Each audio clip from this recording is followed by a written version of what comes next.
বন্ধুরা এসে গেছি। এখন আমি একটু রান্না করব। আজ বেশি কিছু করব না, করব করলা ভাজা আর বেগুন দিয়ে আলু দিয়ে ইলিশ মাছের ঝোল, আর আঁকি বাকিদের জন্য একটু চিকেন রাইস করব।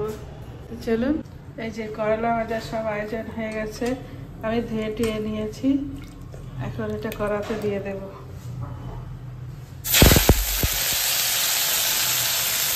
আমার উচ্ছে ভাজা হয়ে গেছে, যেহেতু মা একটু কড়া ভাজা পছন্দ করে তাই আমি কড়া করে ভেজেছি।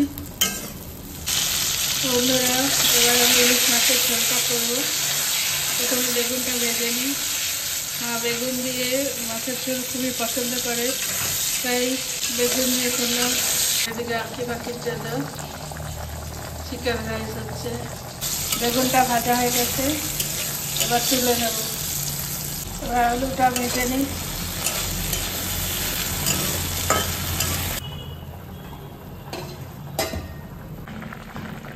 ইলিশ মাছের ঝোল হয়ে গেছে,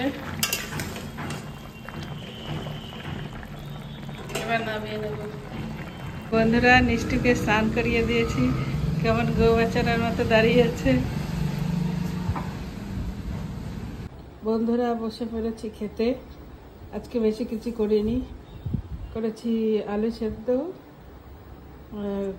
করলা ভাজা আর ইলিশ মাছের ঝোল। আজকে অনেক দেরি হয়ে গেছিলো, তাই বেশি কিছু করতে পারিনি। তবে খেয়ে নিই তাহলে।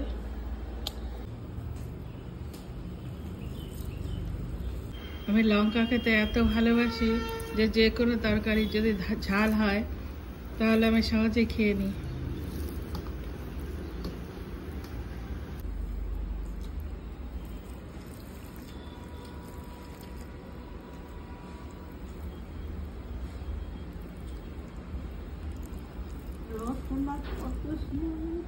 শেষ পাতে আম।